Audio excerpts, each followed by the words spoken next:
no Skyping. OTM straight out them, I'll be the livest. Hey, let that shit ride, Ty.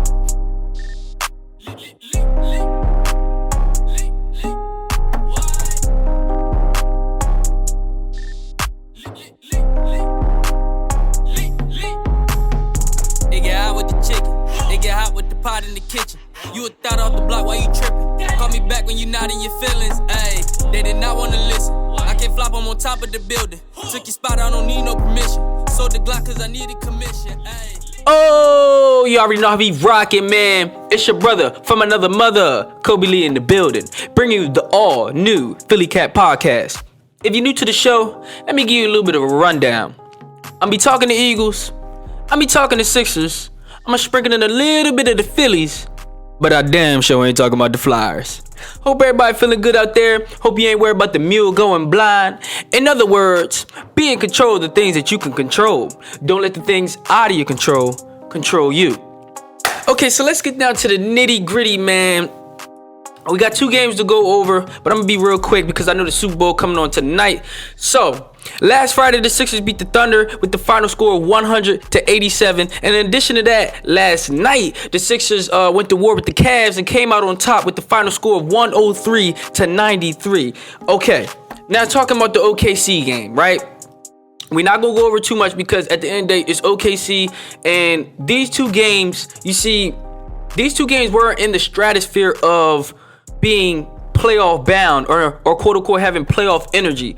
These 2 games is what I like to categorize as developmental games, okay? And what I mean by that is we're trying to figure out who's going to make that 9 to 10 man roster for the playoffs. We'll get to that in a minute.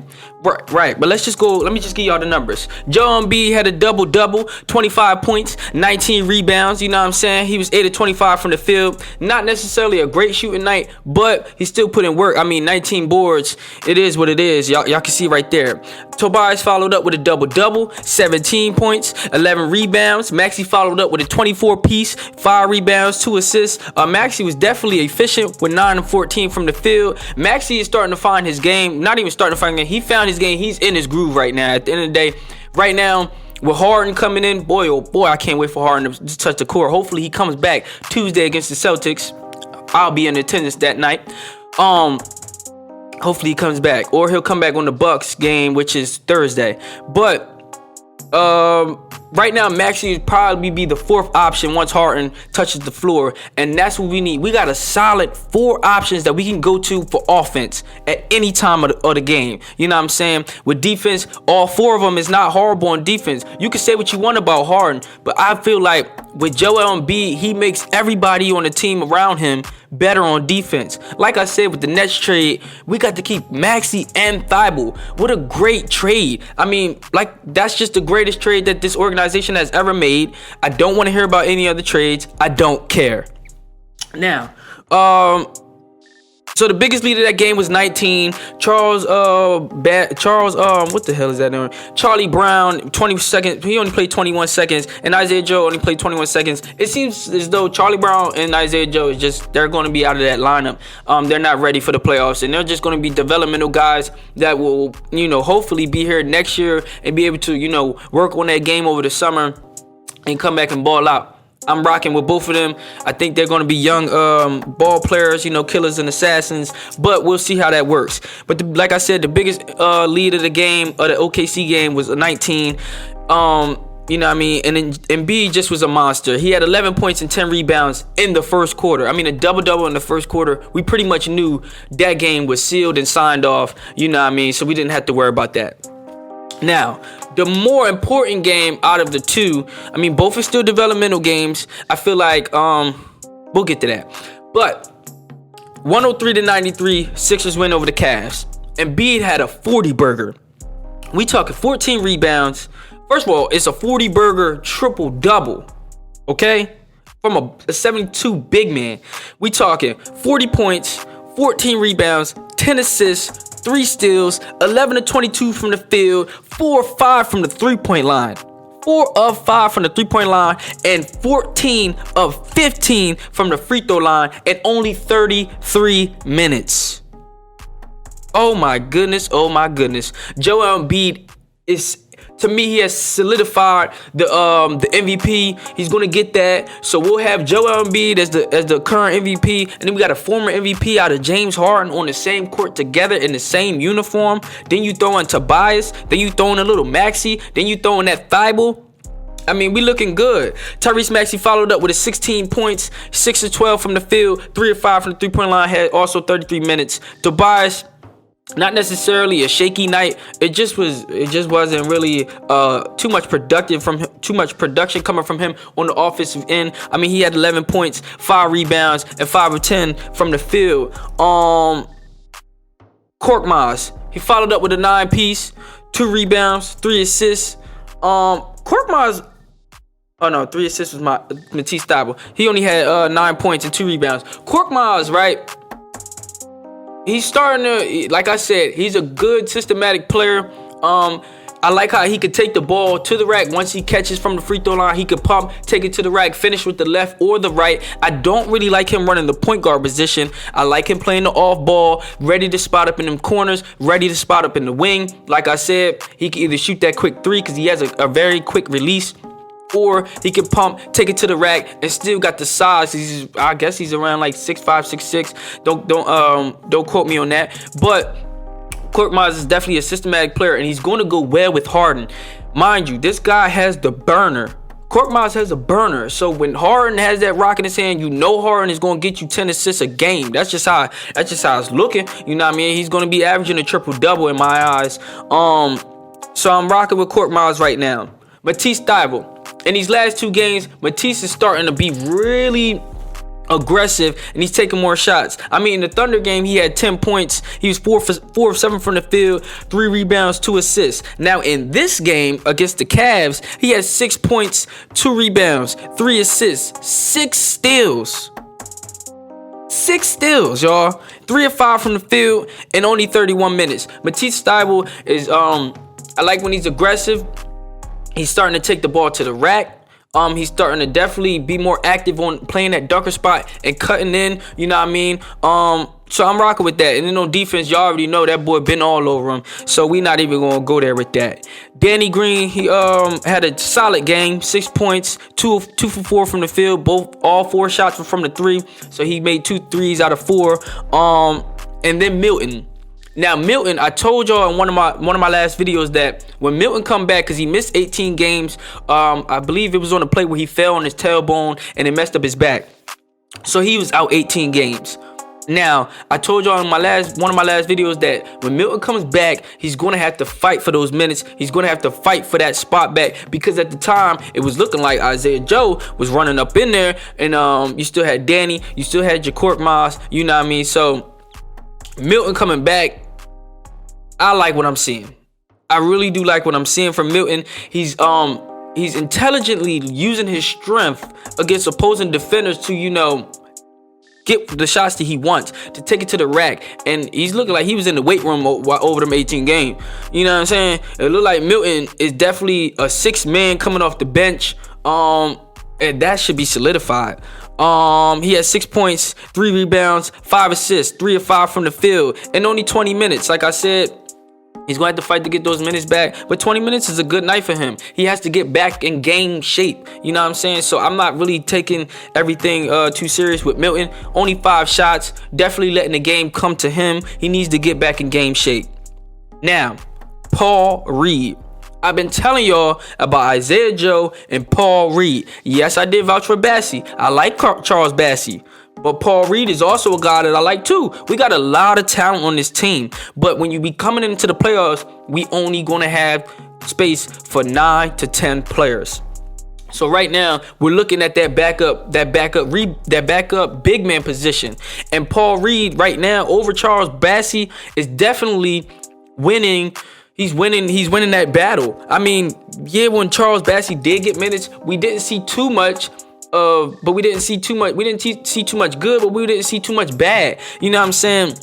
Really, Charles wasn't getting enough minutes in my opinion. But and Reed, neither was Reed. But last night, Reed definitely got his minutes off because he was playing so good. 6 points, 7 rebounds, 3 steals, 3 of 8 from the field. I mean, he definitely is being too aggressive. Not too aggressive. He definitely was being aggressive, but you were doing a little too much sometimes. Like I said, Reed got a slight little sprinkle of the goofy in him, but that's still my brother. I still think that sometimes the game of basketball just comes to him a little too quick in the NBA. You just got to slow down and think about it. But he's highly skilled. I mean, the reverse dunks, he did have that reverse dunk in which he got hung, you know what I'm saying? But I think he was just thinking about it too much in the air. But Paul Reed is definitely top candidate for the backup big man position right now for the 76ers. So we'll see how that goes. Also, Doc was asked after the OKC game, I believe, about the backup big man position, and he said they will be scanning the open buyout market. We'll get to that in a minute. Darius Garland, he was a beast. 27 points, 4 rebounds, 11 to 23 from the field, 3 of 6 from the 3-point line. First time All-Star. I mean, that young boy got some game. Man. But I mean, at the end of the day, you're on the Cavs. They don't got LeBron. This ain't the LeBron, Kyrie Irving, Kevin Love era. You're on the Cavs. I mean, they're 3rd seed right now, but when it all comes down to it, it's still like 27 to 25 games left for everybody. Everything will change. We got hard now, so we're definitely gonna be in the top 3. Definitely, the Nets just got Ben Simmons. So once Kevin Durant come back from the All-Star game, hopefully he comes back, and it's just gonna be some furniture moving when it comes down to the top 3 teams in the East. The East is packed. The East is heavy competition in the East. This is going to be one of the greatest playoffs. I'm just letting y'all know right now. I mean, it's been trades going on all the way. LeVert, I mean, he's on the Cavs now, but he's still trying to get acclimated to, the playbook, different, terminology of how they play their game and stuff like that. So we'll see how everything goes with everybody. The largest lead of this game obviously was 18. The Sixers won the battle of pretty much every category: rebounds, assists, steals, blocks.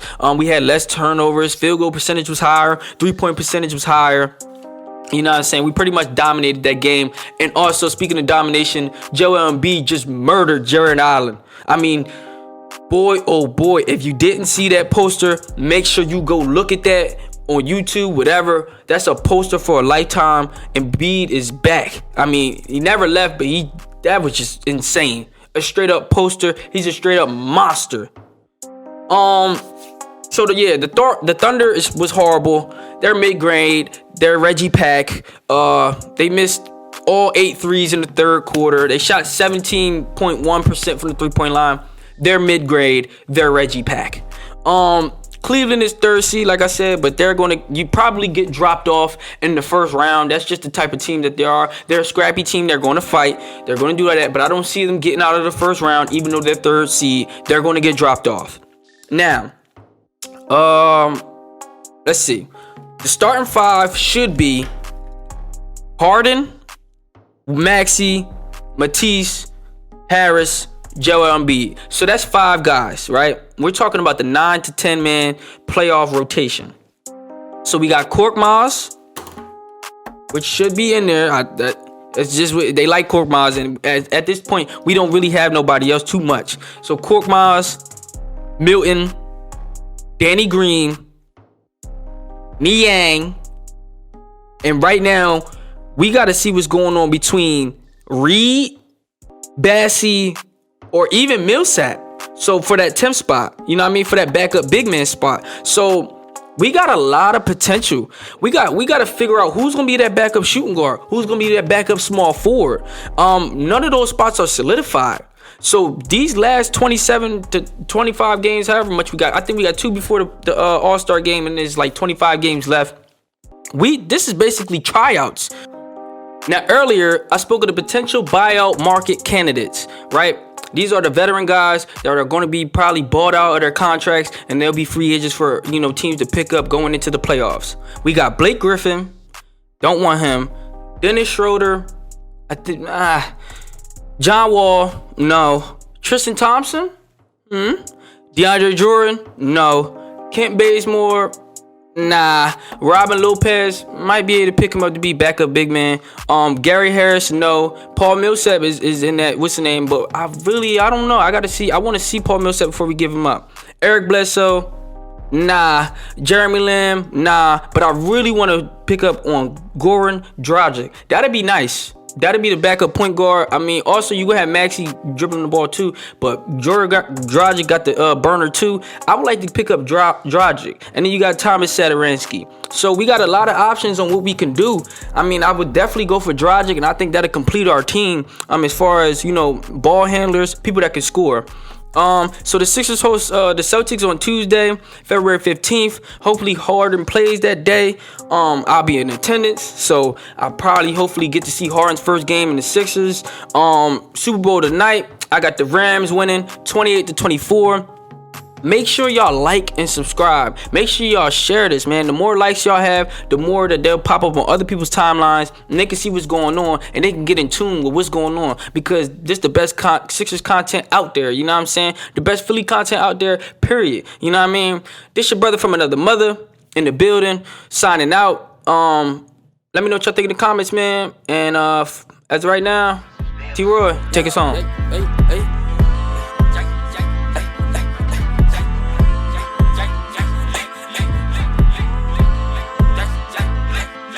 They say lil' bro ain't keeping it real, you snake, that's crazy.